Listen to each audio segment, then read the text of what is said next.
بسم الله الرحمن الرحیم. حوادثی که از 23 خرداد امسال کشور با اون مواجه شد، یعنی تجاوز آمریکا و اسرائیل به سرزمینمون، از جهات مختلف حائز اهمیته. اولا اینکه در این تجاوز از یک غافلگیری بسیار کثیفی استفاده شد. یعنی آغازش قبل از اینکه ترامپ در مسند قدرت قرار بگیره اعلام کرد که من میخوام تا زمانی که ریاست جمهوریم شروع میشه همه جنگ ها تمام بشه و در دوره من شاهد هیچ جنگی نباشم. بعدش هم به هر حال رسما درخواست مذاکره کرد از جمهوری اسلامی ایران و این مذاکره هم بین ایران و آمریکا آغاز شد و شروع شد و داشت ادامه پیدا می‌کرد و این جنگ در واقع وسط مذاکره شروع شد. این نوع کار غافلگیری کار بسیار حقارت آمیزی هست. کشوری مثل آمریکا و اسرائیل که دارای قدرت نظامی هستند و میخوان از این قدرت در تجاوز استفاده کنند، دست زدن به این گونه غافلگیری با هیچ معیاری نمیخونه. ثانیاً در یک جنگ ممکنه بعد به جنایت جنگی منتهی بشه، اما این تجاوزی بود که از آغاز با جنایت جنگی شروع شد، یعنی با حمله کردن توسط موشک یا پهپاد به منزل مسکونی. حالا ولو اینکه در اون منزل مسکونی یک دانشمند هسته‌ای یا یک فرمانده نظامی باشه، حمله به منزل مسکونی و به خاک و خون کشیده مردم عادی و زن و بچه مردم، این با هیچ معیاری سازگار نیست.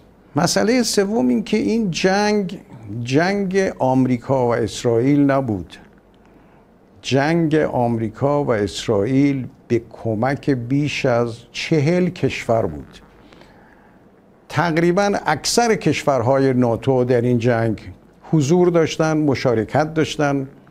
برخی از کشورهای منطقه حضور داشتن و از طرف دیگر یک نهادی که وابسته به سازمان ملل متحد و در زمینه هسته‌ای کارش اینه اونایی که عضو NPT هستند نه تنها از اونا حمایت کنه، بلکه از جهات مختلف، حتی از جهات فنی، موظف به اونها کمک کنه.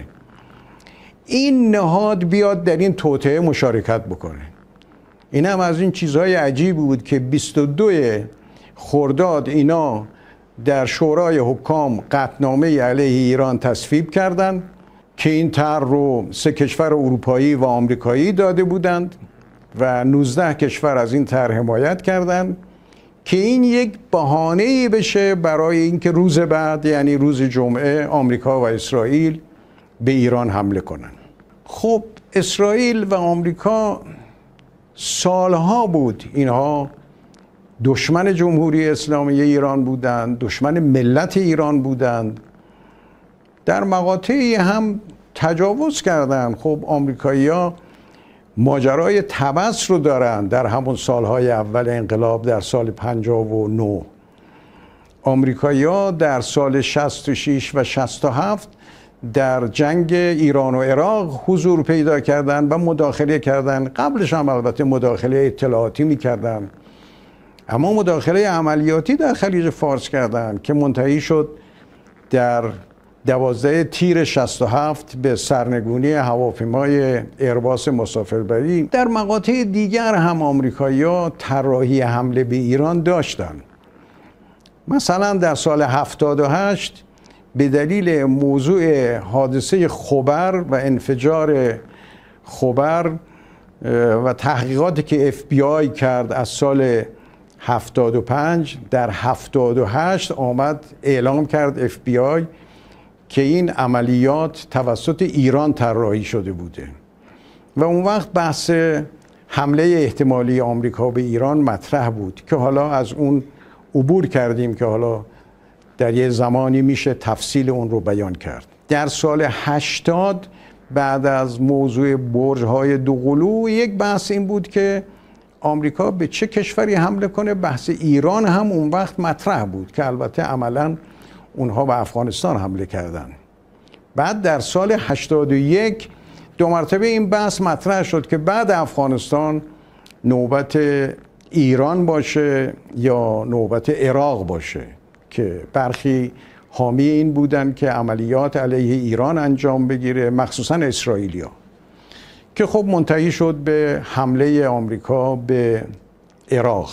در سال 82 اون زمانی که آلودگی در نطنز کشف شد توسط آژانس، آلودگی های بالای 80%، بهانه لازم در اختیار آمریکایی‌ها گذاشت. باز هم بحث حمله مطرح بود که البته با تدبیری که نظام جمهوری اسلامی ایران طراحی کرد و با مذاکره با 3 کشور اروپایی در نهایت به هر حال منتهی شد به اینکه مانع از این حمله و جنگ شد. در سال 92 هم نه تنها آمریکا بلکه 5+1 تصمیم گرفته بودن به ایران حمله کنن. اون هم با حضور مردم در انتخابات در سال 92 با 73% مردمی که در انتخابات حضور پیدا کردند و با اون شور و شوق جلو اون کار گرفته شد و بعدم خب مذاکرات هسته‌ای شروع شد که مانع اصلی شد برای حمله به ایران. در سال 98 هم احتمال درگیری بود، مخصوصا بعد از سرنگونی پهپاد آمریکایی گلوبال هاوک و بعدم ماجرایی که در آرامکو پیش آمد و تهدیدایی که آمریکایی‌ها کردند. اون هم به گونه‌ای عبور کردیم که حالا در یه زمانی اگر لازم باشه تفصیل اون رو میشه بیان کرد. پس در مقاطع مختلف شرایطی بود که آمریکایی‌ها دنبال بهانه‌جویی برای حمله به ایران بودن. اسرائیلی‌ها هم سالها بود که علیه ایران اقدام می‌کردند، کشتن دانشمندان هسته‌ای، مسئله استاکنس و مسائل اینها، حملاتی که به نطنز کردند از طریق جاسوس‌های خودشون، از طریق کوادکوپتر و امثال اینها، خب همواره به یک نحوی علیه جمهوری اسلامی ایران تلاش می‌کردند. اما در این ماه‌های اخیر یک شرایط جدیدی پیش آمد که در این شرایط جدید شاید تحریک شدن آمریکایی‌ها و اسرائیلی‌ها برای اینکه به جمهوری اسلامی ایران حمله کنند. یکی از اونها شرایط منطقه بود. به هر حال اونا فکر کردند قدرت ایران در منطقه تضعیف شده. ماجرایی که در غزه پیش آمد، ماجرایی که در لبنان به وجود آمد، حوادثی که در سوریه پیش آمد و منجر شد به سقوط دولت اسد، همه اینها از دید اونها این بود که جمهوری اسلامی ایران قدرت منطقه‌ایش تضعیف شده. از طرف دیگر خب جمهوری اسلامی ایران در این مقطع حساس مقطعی بود که اونا تصور می‌کردند بین مردم و حاکمیت فاصله زیادی ایجاد شده. این تصور از سال 1401 به وجود آمد با اعتراضاتی که شروع شد و اینجور به ذهنشون آمد که بین مردم و حاکمیت یک فاصله زیادی ایجاد شده و این شرایط برای حمله مناسب میکنه. از طرف دیگر روابط ایران با برخی از کشورهای غربی مخصوصاً اروپا بعد از ماجرای جنگ روسیه با اوکراین و آنچه که مطرح شد، حالا دقیق یا غیر دقیق، به عنوان حمایت ایران از روسیه در جنگ اوکراین، باعث شد کلاً روابط ایران با اروپا تخریب شد و این هم بسیار مهم بود برای اینکه این شرایط جدیدی برای ایران به وجود بیاد. البته نتانیاهو همواره دنبال این بود که این روزها جنگ رو توسعه بده برای استقرار دولت خودش، برای اینکه میدید اگر جنگ تمام بشه دولتش سقوط میکنه. از طرف دیگر هم ترامپ در اون دوره اول از طرف ایران تحقیر شد. 3 مرتبه در شورای امنیت سازمان ملل تحقیر شد. چند نوبت در دادگاه لاهه تحقیر شد. اروپایی‌ها در برابر آمریکا از لحاظ سیاسی و تبلیغاتی قاعدتاً و ظاهراً ایستادگی کردن تا پایان. حالا از لحاظ اقتصادی البته نتوانستن کاری انجام بدن یا نخواستن با آمریکا درگیر بشن. همه اینها دست به دست هم داد که این جنگ رو علیه جمهوری اسلامی ایران طراحی کنن. در این جنگ البته 2 هدف مهم داشتن که حالا اون 2 هدف رو من خواهم گفت که چی بوده اون 2 هدفی که این جنگ رو براش طراحی کردن. این جنگ علیرغم خسارت‌هایی که برای جمهوری اسلامی ایران داشت، عزیزانی رو ما از دست دادیم، از نیروهای مسلح، از اندیشمندان ما، از دانشمندان ما، از مردم عادی، کشتاری که از غیر نظامیان شد، برای ما سنگین بود البته. اما در این حال 2 هدفی که آمریکا و اسرائیل داشتن بهش نرسیدن. اون 2 هدف اونها، هدف اول سرنگونی نظام جمهوری اسلامی ایران بود، هدف دوم به هم ریختن کل منطقه بود. یعنی این 2 هدفی که سالها بود اسرائیل با شعار نیل تا فرات اون رو دنبال میکرد و سالها بود آمریکا با طرح خاورمیانه جدید مخصوصا در دوره بوش پسر دنبال میکرد و خانم رایس اون زمان که وزیر خارجه بود مرتب تکرار میکرد. دنبال یه همچون فرصتی بودن برای این 2 هدف و اساس این جنگ برای این 2 هدف طراحی شد و در این 2 هدف کاملا شکست خوردن. خب کاری که کردند در این جنگ، علت این که ناموفق بودن اولیش این بود که محاسباتشون نسبت به ملت ایران کاملا اشتباه بود. ممکنه مردم ایران نسبت به حاکمیت گله هایی داشته باشن، اعتراضاتی داشته باشن، اما نسبت به تمامیت ارضی، نسبت به استقلال کشور، نسبت به ایران، نسبت به ملت ایران، نسبت به حساسیت در برابر تجاوز خارجی، مردم یک پارچه هستند، یک صدا هستند و همیشه یک صدا خواهند بود. مردم در برابر تجاوز میستن. حالا در درون خانواده جمهوری اسلامی ایران ممکنه گله داشته باشن، اعتراض داشته باشن. این اولین محاسبه اشتباه اونها بود. اونها فکر میکردن جمعه سحرگاه که حمله کردن، ظهر جمعه در تمام سراسر ایران علیه جمهوری اسلامی ایران تظاهرات میشه و اعتراضات آغاز میشه. درست به عکس شد. تمام مردم یک صدا در کنار ایران عزیز و حکومت ایستادگی کردن و مقاومت کردن. مسئله دومی که اتفاق افتاد، اونا فکر میکردند با جنایت جنگی که انجام دادن به خونه فرماندهان، به خونه دانشمندان که حمله کردن، اصلا نیروهای مسلح به هم میپاشه. یه برنامه‌ریزی فرماندهان داشتن. وقتی رئیس ستاد کل، وقتی فرمانده قرارگاه خاتم الانبیا، وقتی فرمانده سپاه، وقتی فرمانده موشکی و هوافضا اینا از دست برن، خب اینا همه طراحی داشتن در قبال تجاوز احتمالی.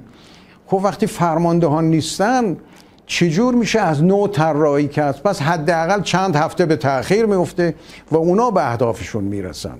اما کاری که مقام معظم رهبری انجام داد، با سخنانش، با روحیه بخشیدن به مردم، با سخنان آرامش بخش رهبری و با اقدامات سریع ایشون، هر یک از فرمانده ها که پرچم از دست اونها می افتاد بلافاصله پرچمدار دیگری منصوب می شد و کار او رو دنبال میکرد و این برای آمریکا و اسرائیل بسیار سخت بود که ببینن نیروهای مسلح ما با همون استحکام روز پنجشنبه، روز جمعه بعد از ظهر و شنبه هم با همون استحکام دارن مقاومت میکنن و ایستادگی میکنن.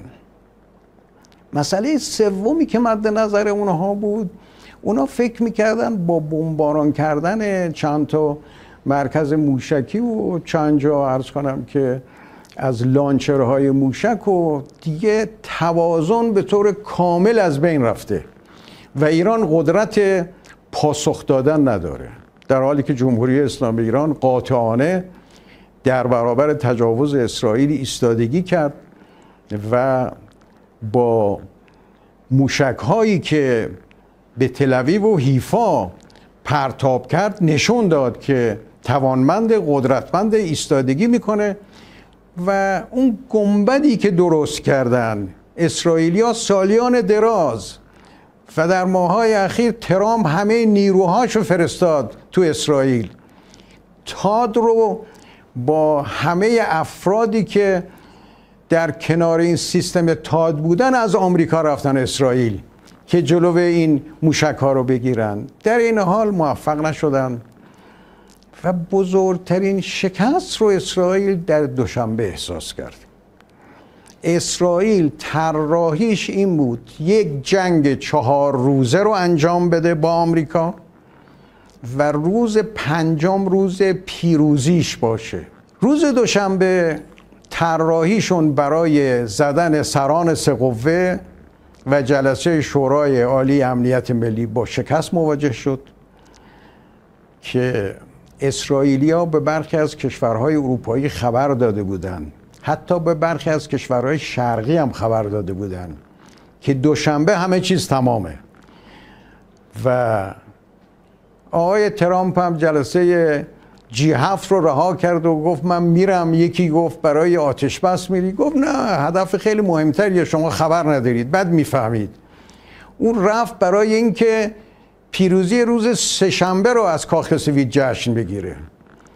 خب اون عملیاتشون که شکست خورد و ناموفق بود و خداوند یاری کرد و کمک کرد ایران رو و ملت ایران رو. کار دیگری که میخواستن انجام بدن، صدای جمهوری اسلامی ایران رو میخواستن قطع کنن و رابطه مردم با حاکمیت که از طریق صدا و سیمای جمهوری اسلامی ایران که رسانه ملی انجام میگیره، با حملاتی که همون دوشنبه به صدا و سیما کردن، فکر میکردن این صدا قطع میشه. اینجا تدبیری که صدا و سیمای جمهوری اسلامی ایران، البته یک تدبیر از زمان جنگ صدام انجام گرفته بود که اگر صدا و سیما زده شد چه اقداماتی بشه، اون تدبیر بود. یک تدبیر دیگری هم در سالهای اخیر انجام گرفت که کار بسیار بزرگی انجام گرفت. 1 ثانیه صدا و حتی سیما قطع نشد. افرادی در صدا و سیما شجاعت بسیار بزرگی از خودشون نشون دادن. مجری که در اون حال بمباران به سخنان قاطعان خودش، حماسه آفرین خودش ادامه داد، واقعا باید در برابر این عزیزانی که ایستادگی کردن، برنامه‌ریزی کردن، نگذاشتن 1 ثانیه این صدا و این سیما قطع شه، از اونها سپاسگزاری کرد و از اونها تشکر کرد. غروب دوشنبه که بنا بود روز پیروزی آمریکا و اسرائیل باشه، تبدیل شد به روز شکست آمریکا و اسرائیل. تقریبا دیگه از روز سه‌شنبه ناامیدانه به جنگ ادامه دادن، چون میدونستن اون 2 هدف بزرگ، سرنگونی نظام جمهوری اسلامی ایران، سلطه بر منطقه خاورمیانه، هر دو از دست رفته.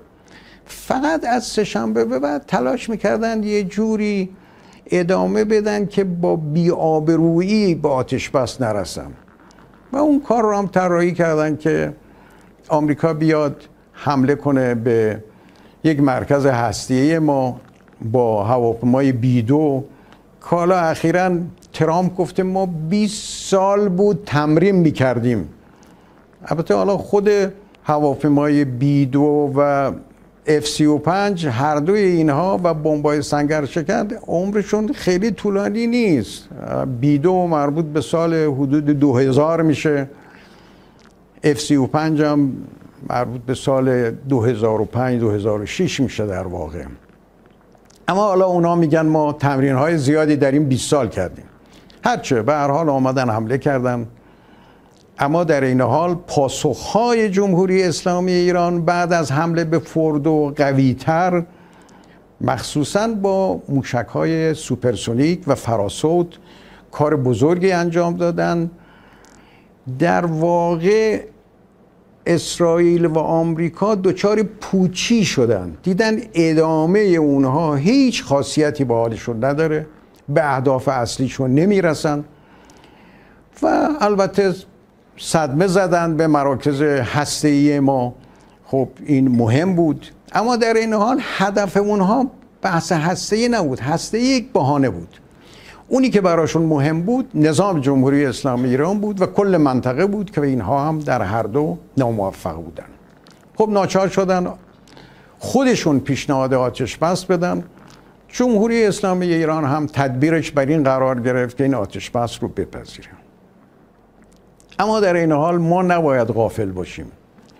دشمن اون دو هدف بزرگ رو همچنان در ذهن داره و دنبال فرصت‌های آینده است. ما باید خودمون آماده کنیم. از لحاظ انسجام ملی و وحدت ملی روز به روز باید این انسجام ملی رو قوی‌تر کنیم، مستحکم‌تر کنیم. مردم و نظام در کنار هم قرار بگیرند، با نگاه واحد، با هدف واحد. از طرف دیگر نیروهای مسلح رو تقویت کنیم. تقویت نیروهای مسلح، اون که من میفهمم اینه، باید دانشمندان ایرانی در داخل بهشون میدان بدیم و فرصت بدیم. دانشمندانی که به خارج رفتند یا در خارج هستند اونها رو دعوت کنیم به داخل بیان. جنگ تکنولوژیکه، جنگ فناوری هست، جنگ الکترونیکه. ما اگر بتونیم یک قدم مهم در این زمینه برداریم، در جنگال ما بتونیم در برابر دشمن موفق شیم، پیروز شیم، در فضای سایبری بتونیم موفقیت به دست بیاریم، ما میتونیم اقدامات بسیار مهمی انجام بدیم. نریم کارگر وارد کنیم، دانشمند صادر کنیم. دانشمند رو وارد کنیم، برگردیم به اون نقطه درست. اندیشمندان ما، دانشمندان ما، اینا اگر در یک فرصت چند ماهه و چند ساله میتونن زیر و رو کنن، ما رو به یک نقطه اوج برسانن. این کار دومی که باید انجام بگیره. کار سومی که باید انجام بگیره ارتباط با دنیاست. ما رابطه‌مون رو با دنیا باید تقویت کنیم. هر کس که آماده مذاکره است، اگر مذاکره رو به نفع کشور و منافع ملی و امنیت ملی دیدیم، حرف بزنیم. حالا اینکه قبلا نظر چی بوده، بعدا نظر چیه، نظرات سیاسی در هر لحظه فرق میکنه، وابسته به چارچوبی است که مقامات مسئول، مقام معظم رهبری در نظر میگیرن و در اون چارچوب ما باید حرکت بکنیم. ما بتونیم روابطمون رو با اروپا، روابطمون رو با همسایگان، روابطمون رو با شرق، با غرب، حتی تنش با آمریکا رو هم اگر میتونیم کاهش بدیم. اگر به نفع منافع ماست چه اشکالی داره؟ نه اشکال نداره، که بر ما لازمه، که بر ما واجبه. تنش رو باید کاهش بدیم، تخاصم رو باید کم بکنیم. حالا حساب اسرائیل جداست، اسرائیل هم خودش به تنهایی هیچی نیست. اگر آمریکا نخواد اسرائیل چیزی نیست. اسرائیل وقتی قدرته که در کنار آمریکا هست، ولا اسرائیل هم چیزی نیست. اینا اقداماتی است که باید انجام بگیره. از طرف دیگر ما باید یک دستگاه اطلاعاتی مردم پایه، دستگاه اطلاعاتی درست کنیم که 90 میلیون جمعیت ایران حامیش باشن. دستگاه اطلاعاتی که یه عده‌ای توی اتاقی بنشینن که اون دستگاه اطلاعاتی قوی نیست. اونم خوبه در حد خودش. دستگاه اطلاعاتی قدرتمنده که پشتیبانش 90 میلیون جمعیت باشن، همه به او کمک کنن، همه به او خبر بدن، همه به او اطلاعات بدن.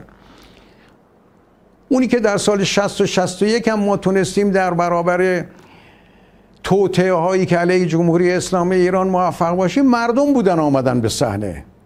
امروز هم مردم باید به صحنه بیان و با این چنین دستگاه اطلاعاتی ما میتونیم بسیاری از نقاط ضعفی که وجود داره اونها رو جبران کنیم.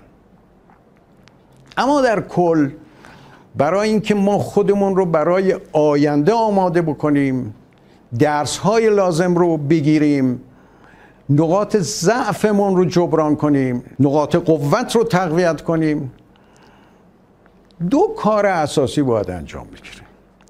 یک کار اساسی رابطه حاکمیت با مردمه.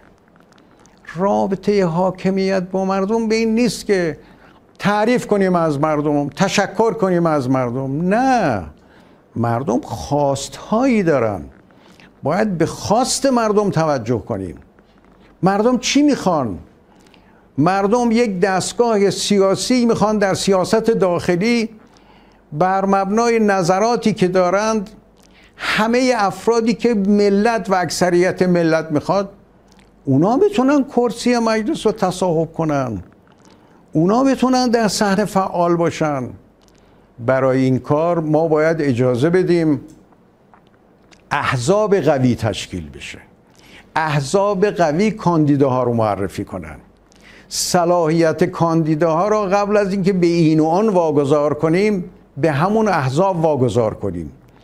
اونها افراد صالح رو به مردم معرفی کنن، اونها بتونن کشور رو در دست بگیرن. هیچ راهی برای نجات کشور وجود نداره مگر اینکه همه ما نوکر مردم بشیم، مگر اینکه حاکمیت از آن مردم بدونیم. ملت ایران مال اونهاست. حاکمیت ملی یعنی افکار مردم، نظرات مردم حاکم بشه. خب از لحاظ سیاسی باید قدم برداریم، از لحاظ سیاست خارجی باید قدم برداریم. اونی که نظر مردمه، فکر مردمه. ما باید به بیرون هم کمک کنیم، به مسلمان هم کمک کنیم، به منطقه هم کمک کنیم. خوبه، بله. اما اگر دلسوزی که نسبت به دیگران منتهی بشه به خانمانسوزی برای ملت ایران، که غلطه، این که درست نیست. ما باید به فکر ملت خودمون باشیم در قدم اول، البته در حدی که مردم رضایت دارن. به دیگران هم کمک کنیم و میکنیم. البته مردم خودشون اینجور هستن، این چنین هستن. اگر ببینن حاکمیت از اونها میپرسه، مردم در جایی که امکان پذیر باشه پاسخ مثبت میدن. ببینید در این جنگ در کنار همه ابزاری که به کار گرفته شد، سایبری، اطلاعاتی، الکترونیک، موشک، پهپاد، همه چی، یک بخش دیگرم بمباران تبلیغاتی بود. به اون بمباران هم توجه کنیم. به F-35 فقط نگاه نکنیم، به B-2 فقط نگاه نکنیم، به صدای تبلیغاتی بیگانه نگاه کنیم. ما دستگاه تبلیغاتی ملی و داخلی رو باید تقویت کنیم. تقویت به این نیست که مدیر صدا و سیما عوض شه، حالا اونم مدیر قوی تر باشه، خب البته بهتره. ما باید کاری بکنیم مردم صداشون به گوش همدیگر برسه. مگر در اصل 44 قانون اساسی ما بسیاری از قسمت‌های صدرش را با ذیلش تفسیر نکردیم. خب اونجا تو صدرش رادیو تلویزیون آمده، هواپیما هم آمده، وزارت نیرو هم آمده، پست تلگراف هم آمده، بخشای اقتصادی هم آمده. یه قسمت‌هایش رو ما اصلاح کردیم بعداً با سیاست‌های کلی. خب صدا و سیما رو اصلاح کنیم.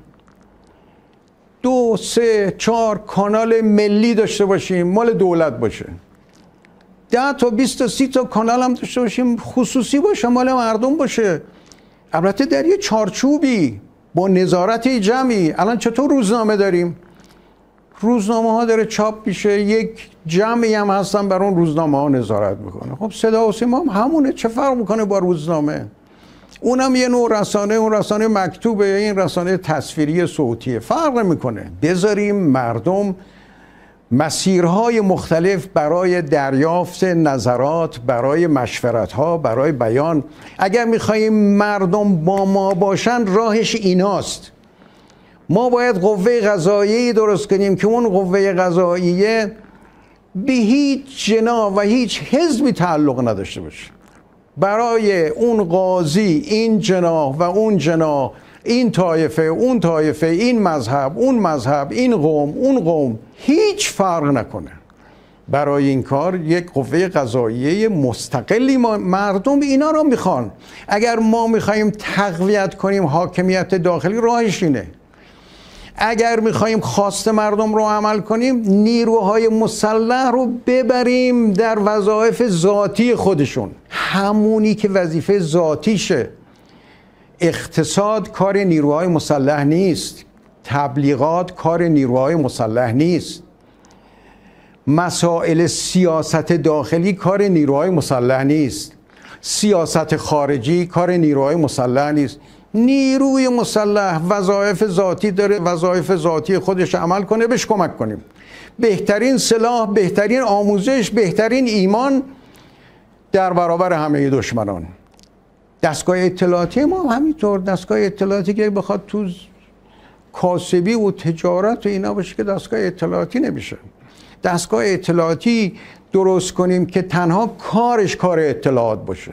مگه تو کشورهای دیگه کارهای اقتصادی رو نیروهای مسلح انجام میدن؟ ما از کی تقلید کردیم؟ از کجا درست کردیم این رو؟ با چه معیاری این کارا رو داریم میکنیم؟ واگذار کنیم به مردم. اگه میخوام مردم با ما باشن، مردم از ما راضی باشن، کار اقتصاد رو به مردم واگذار کنیم در چارچوب قانون، هر چی که قانون میگه. مرز نذاریم.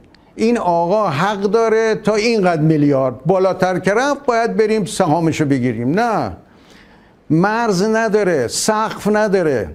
هر کسی، هر شرکتی در چارچوب قانون اگر عمل کرد بره پیشرفت کنه. با کدام معیار اسلامی مخالفه؟ چارچوب قانون باید اجرا بشه. فقط اگر ما به همه اینها عمل کنیم، در زمینه سیاست خارجی تخاصم هایی که ضرورت نداره، دشمنی هایی که ضرورت نداره کنار بگذاریم، اون وقت میشه یک ملت بزرگ منسجمی که در همه حال پشت سر حاکمیتن. اگر یه ملت 90 میلیون پشت سر حاکمیت باشه، محال آمریکا، اسرائیل، ناتو و همه دست به دست هم بدن بتونن یک ملت رو شکست بدن. این موضوع اول که بسیار مهمه. البته جنبه‌های مختلف دیگری داره، باید سر جای خودش اینا بحث بشه. موضوع دوم، موضوع تکمیل و توسعه استراتژی ملی است.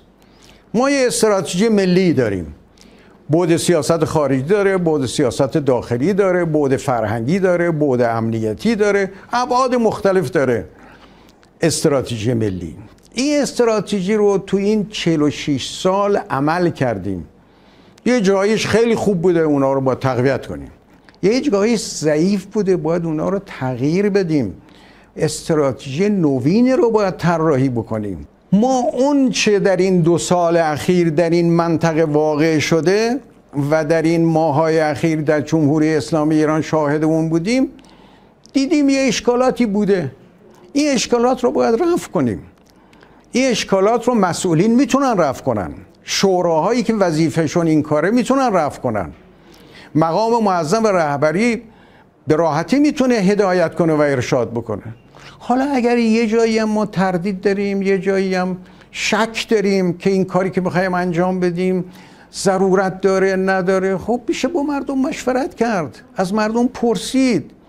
اون که خواست مردم هست میتونه مبنای استراتژی ملی ما باشه. استراتژی ملی ما اگر بر مبنای توسعه کشور باشه، یه چارچوب داره. استراتژی ملی اگر مبنای این باشه که ما بخوایم همه جهان رو بر مبنایی که ما میخوایم هدایت کنیم به اون راهی که خودمون تشخیص دادیم، اون یه چیز دیگه است. ما استراتژی ملی رو باید ترسیم بکنیم که خواست مردم. اگر خواست مردم عظمت ایرانه، اگر خواست مردم توسعه ایرانه، اگر خواست ایران سربلندی ایرانه، ایران سربلند با عظمتی که البته به دیگران هم در حدی که لازمه، در حدی که توان داره کمک میکنه. اگر به این دو امر عمل کنیم، تغییر استراتژی و توسعه استراتژی و تکمیل استراتژی ملی و انسجام ملی رو بالا بردن و تابع ملت شدن و خواست مردم رو اجرا کردن، ما میتونیم جلو جنگ دیگر رو بگیریم به راحتی. و اگر این کارا رو نکنیم و فقط شعار بدیم، بازم ممکنه دچار مشکل بشیم. مردم ما در این 12 روز کار بسیار عظیم و بزرگی کردن و این وظیفه ماست که ما به ملت بزرگمان پاسخ درستی بدیم. و السلام علیکم و رحمت الله و برکاته.